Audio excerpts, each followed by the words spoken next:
Hey everybody, Frugal Farmer here. Sorry about the noise. I did a video on these vineyards.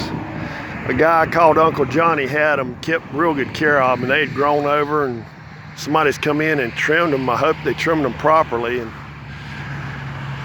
they seem to be keeping them bush hogged, and I'm hoping they're going to make money on them again. I don't know. These people, their relatives is Uncle Johnny's, but they were a little older than me, and I just didn't know his daughters. But it's looking good. If you go down this road here, there's a little cookhouse, party house down there, and there's a pond over to the left I used to fish at.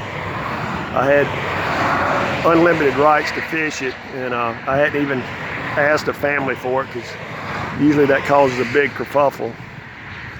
But I'm happy to see this much progress, and hope to see him selling some grapes. If I do, I'm going to stop here and talk with him and introduce myself.